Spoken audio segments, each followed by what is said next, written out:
오늘은 종교개혁 주일입니다. 먼저 동영상을 보시도록 하겠습니다.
(42년) 만에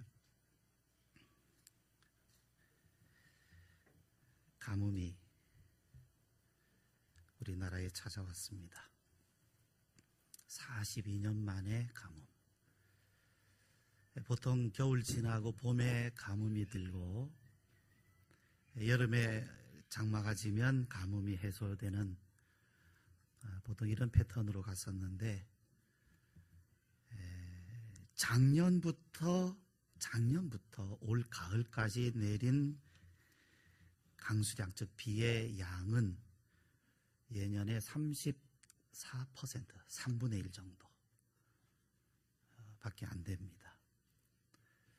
여름에 장마도 있었고 또 간혹 비도 왔지만 이 비로는 그 가뭄을 해소하기에 턱없이 부족했습니다. 언제까지 이 가뭄이 계속될지 모릅니다. 정부에서는 부랴부랴 예산을 편성을 해서 그나마 강에 모여있는 물에 수로를 만들어서 이제 이 가뭄을 해결해 보자라고 지금에서 이제 예산 편성해서 그 수로를 지금부터 만들어 보겠다 그럽니다. 이제 그러니까 준공, 완공이 아니라 착공을 합니다, 지금. 근데 말이죠. 이 시대의 영적 가뭄. 이 영적 가뭄이 지금 얼마나 심각한지 사실상 우리는 잘 모르고 있습니다. 왜냐하면 영적 가뭄은 수치로 나타나지 않습니다. 잘 모릅니다. 어느 정도가 됐는지. 정말 심각하다, 정말 큰일 났다 하는 정도이지만 정말 그것이 어느 정도인지 어디까지 와 있는지 우리는 잘 알지 못합니다. 그러나 우리는 이 시대의 사회적 현상, 교회만이 아니고 이 시대의 사회의 그 현상들을 통해서 우리는 많이 찾아볼 수가 있습니다. 교회 문제, 또 기독교 지도자들의 문제, 기독교인들의 문제, 더 나아가서 사회 지도층 문제, 사회 정의의 문제, 사회 질서, 윤리 등 많은 부분, 아니 모든 부분에서 우리는 그 영적 가뭄을 느낄 수가 있습니다. 분명히 심각한데 어디까지 와 있는가라는 것이지요. 청년 실업 문제. 여러분, 청년 실업 문제는 단지 경제적인 문제만은 아닙니다. 종합적인 문제예요, 사실. 심각한 수준이죠. 우리나라 청년의 5명 중에 1명은 현재 실업 상태라고 합니다. 가장 일 열심히 잘할 수 있는 나이에 말이죠.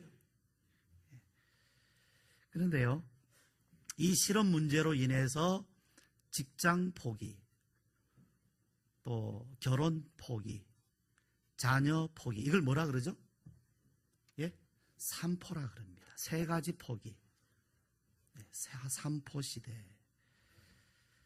그런데요, 이게 3포로 끝나지 않고 3포, 4포, 5포, 그래서 7포까지 갔어요. 그런데도 더 늘어나는 거예요.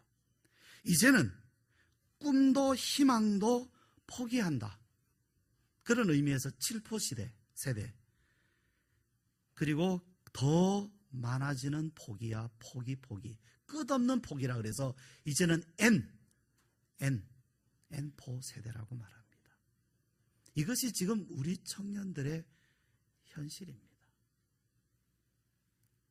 제가 지난 방학 때요, 저희 아이들하고 조금 이 시대 사회 현상에 대해서 좀 이야기를 나눠보자 하고 이 서두를 꺼냈는데요, 우리 아이가 하는 말이요, 아빠, 저는 현실의 문제가 너무 힘들어서 거기까지 관심을 두지 못하겠습니다.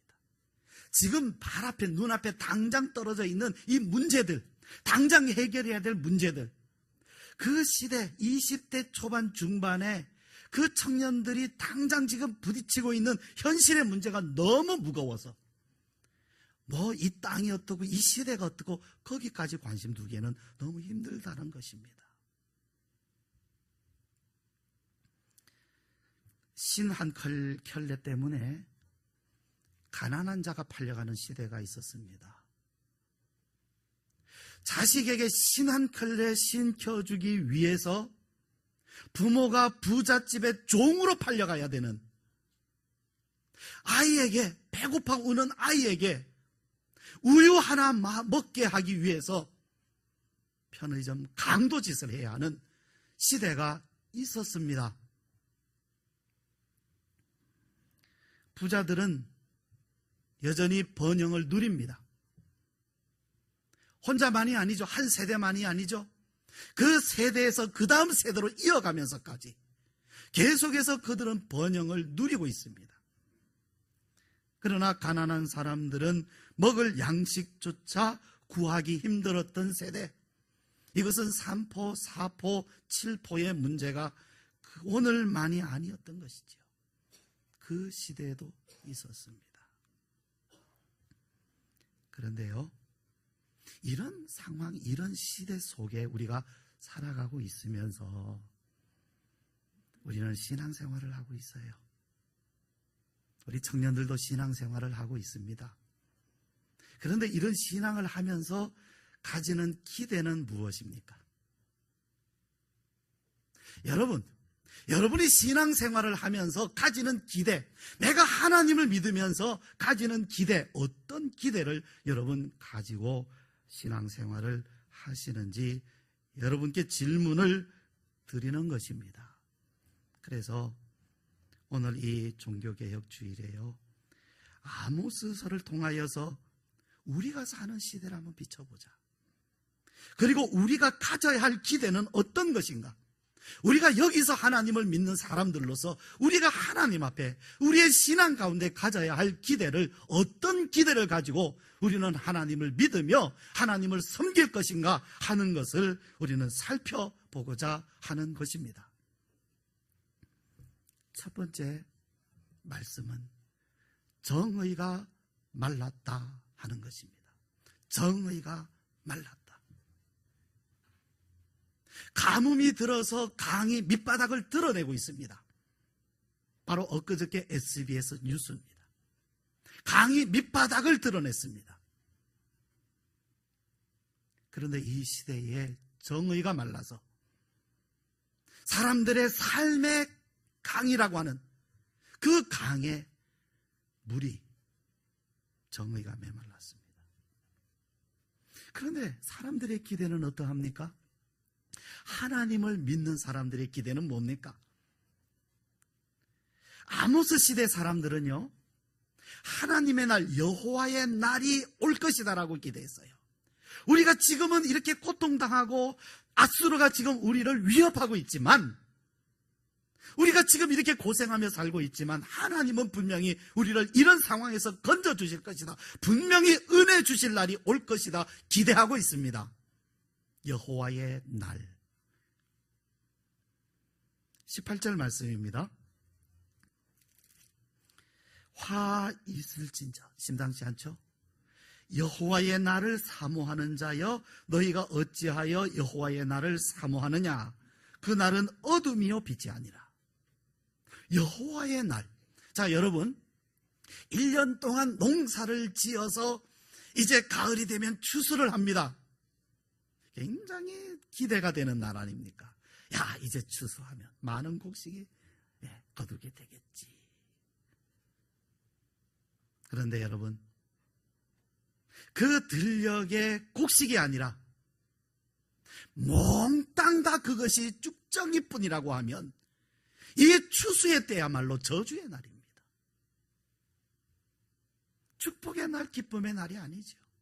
쭉정이뿐이라고 하면 하나님께서 이 땅 우리 가운데에서, 우리의 심령 가운데서, 또 이 사회 가운데서 믿음을 찾으시고 정의를 찾으실 때에 만약에 정의가 없다고 한다면 그 여호와의 날, 추수의 날은 결코 기쁨의 날 아니라는 것입니다. 그런데 사람들은 여호와의 날만 오면 이제 된다라는 거죠. 쉽게 말씀을 드리면 은혜만 받으면 된다라는 거예요. 은혜만 받으면, 지금 은혜가 아직까지 안 와서 그렇지 은혜만 받으면 된다. 우리 한번 인사 좀 해볼까요? 옆에 계신 분한테 은혜만 받으면 됩니다.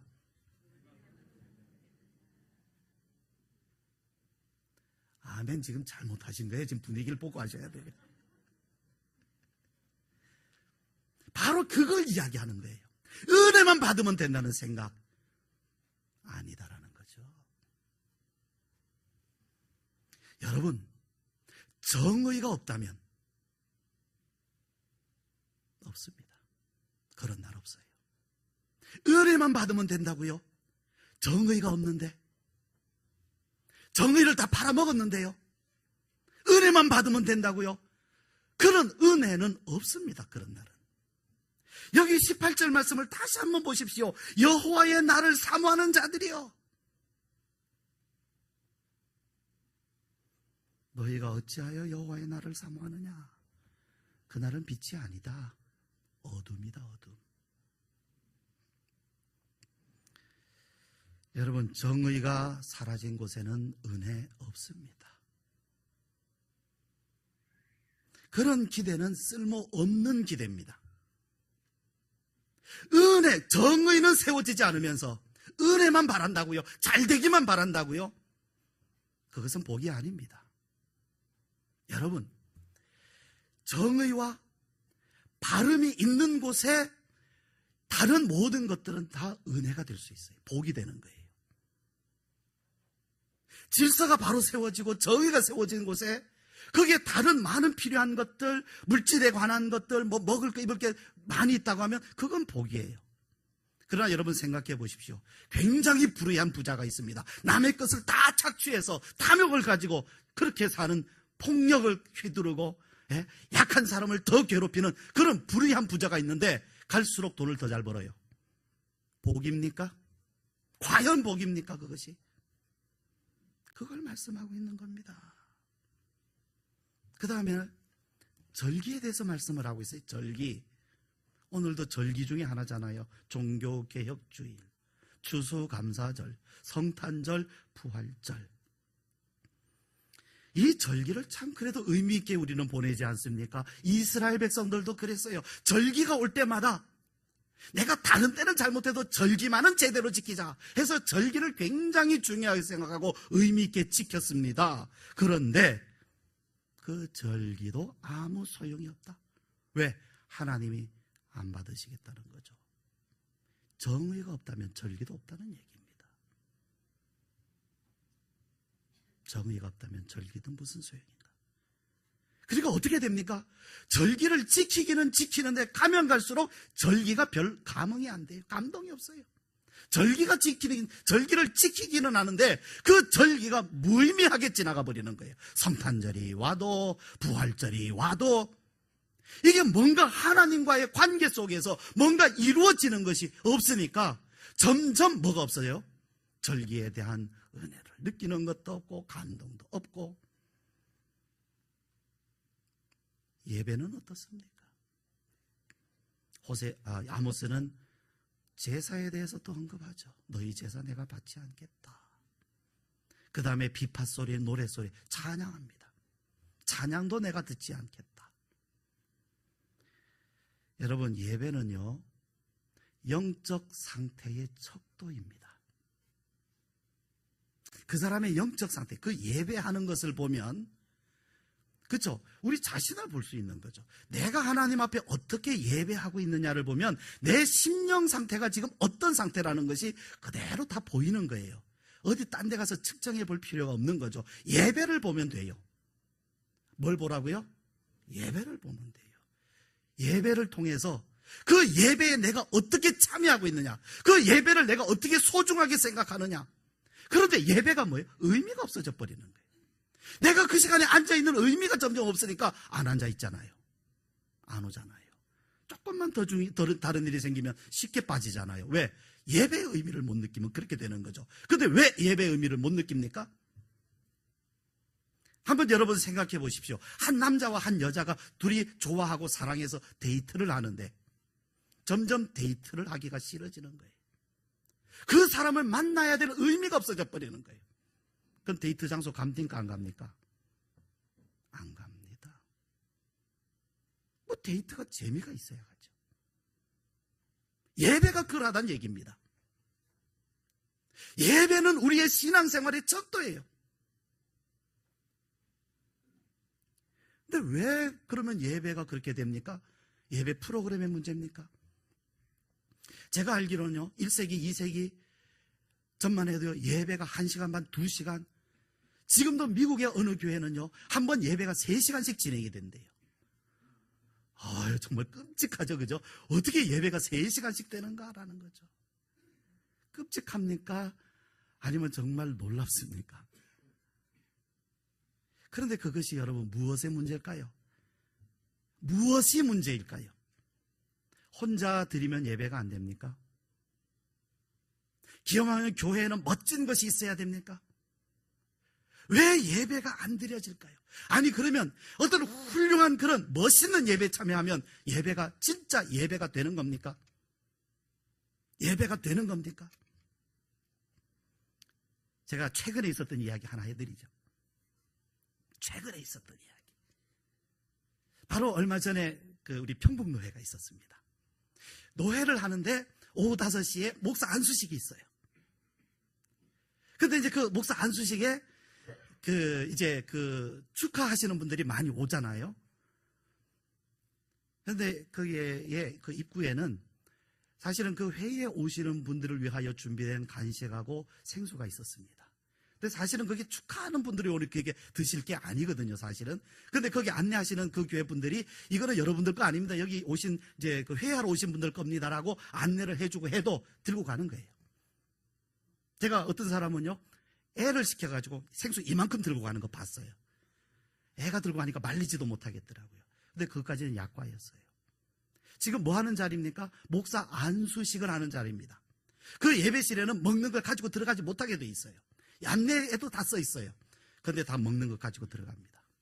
그냥 가지고 들어가요. 안내문이 분명히 있는데도. 들어갔어요.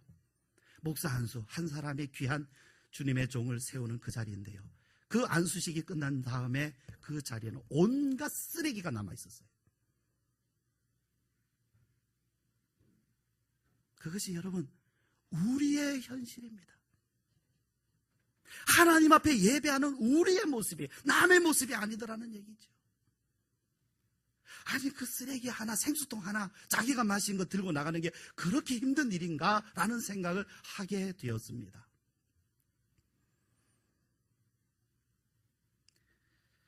여러분, 이 시대의 영적 상태가 굉장히 심각합니다. 두 번째, 하나님은 정의의 셈이십니다. 따라해 보실까요? 하나님은 정의의 셈이십니다. 자, 오늘 말씀에요. 하나님께서 24절에 이렇게 말씀하십니다. 우리 같이 한번 읽으시죠. 시작.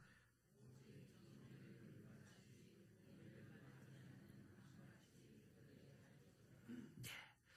여러분, 아마 아모스서를 여러분들이 전에도 설교를 들으셨다면 아마 이 본문이었을 가능성이 커요. 왜냐하면 이 구절이 아모스서의 핵심 구절이기 때문에 그렇습니다. 24절이요.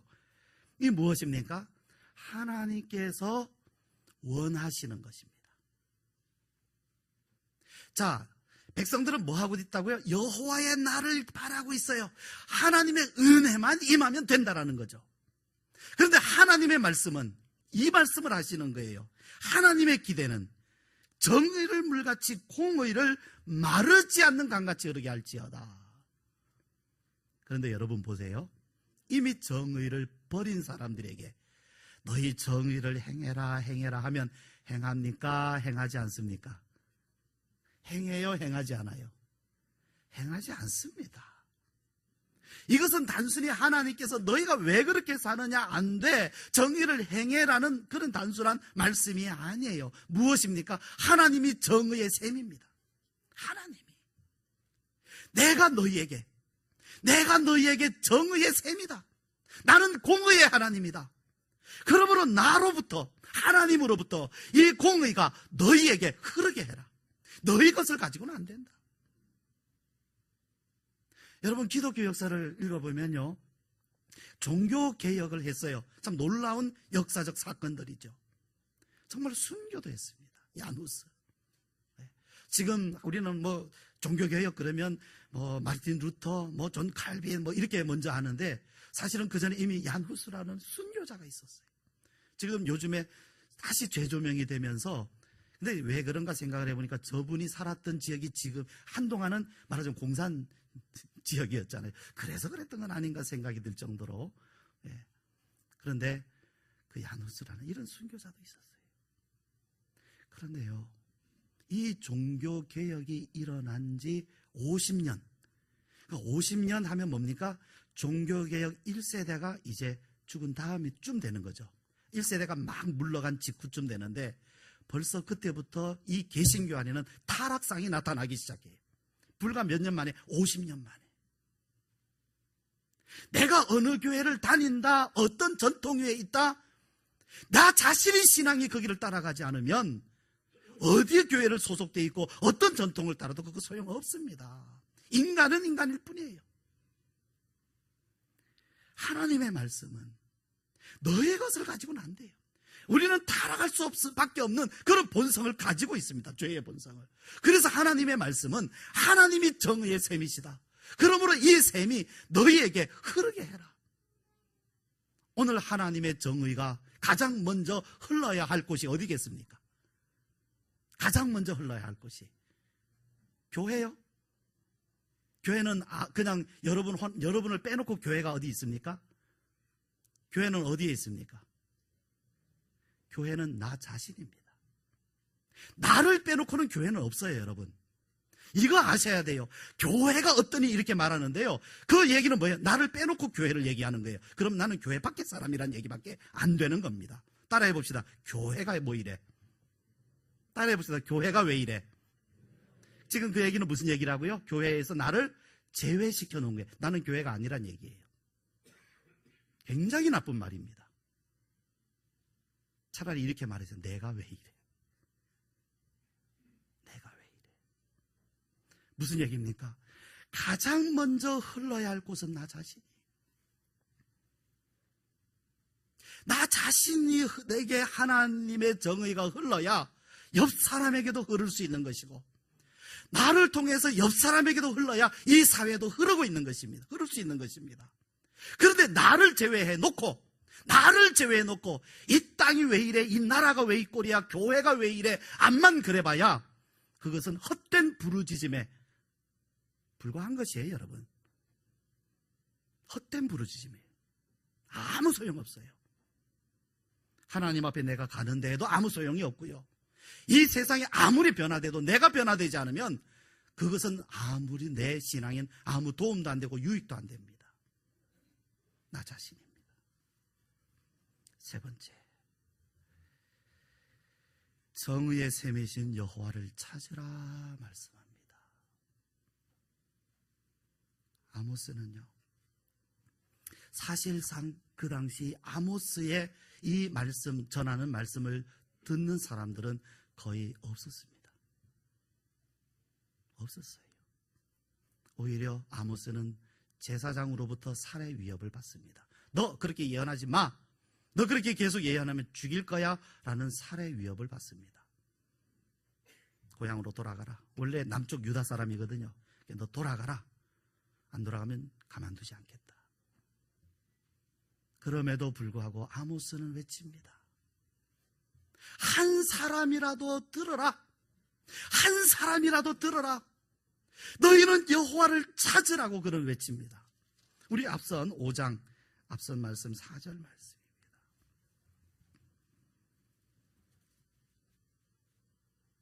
4절 같이 읽죠. 시작. 여호와께서 이스라엘 족속에게 이와 같이 말씀하시기를 너희는 나를 찾으라. 그리하면 살리라. 안 찾으면 죽는다. 찾으면 산다. 찾아도 좋고 안 찾아도 좋다. 아님. 정말 우리의 속성은요, 적당히 가고 싶어요. 좁은 길로 가라 주님이 말씀하셨는데요, 우리는 뭘 찾습니까? 넓은 길 안 찾아요. 좁은 길은 힘들고 넓은 길은 안 되겠고 가운데 길. 예, 완전히 이거 뭐라 그러죠? 블루오션이에요. 중간 길이면. 예, 아닙니다, 여러분. 정의의 셈이신 여호와를 찾아라.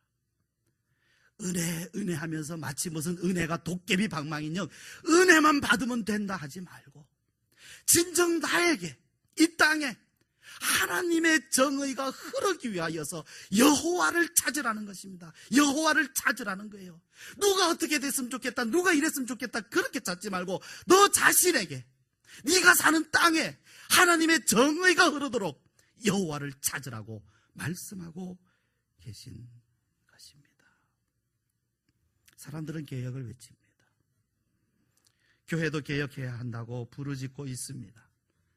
가장 먼저 개혁되어야 할 곳이 어디겠습니까? 황무지처럼 되어버리고 있는 곳, 가장 심각한 곳은 어디겠습니까? 사회 현상이 있다는 것은 그 사회 현상을 만들어가는 사람들이 있다는 것이고, 그렇게 행동하는 것은 그 사람들의 마음이 이미 그런 황무지와 같다는 그런 이야기입니다. 하나님은요, 우리를 변화시키려 하십니다. 구체적으로 나를 변화시키려 하십니다. 가장 힘든 일입니다. 차라리 사회를 향하여 아이고 저 사회, 교회를 향해서 아이고 저 교회 이러기는 쉽죠. 그러나 나를 끄라고 하나님 나를 불쌍히 여겨 주십시오 하는 것은 가장 어려운 일입니다. 그러나 하나님은 이 한 사람을 찾으십니다. 누가 하나님의 정의를 구하려고 하나님을 찾는 사람이 있는가?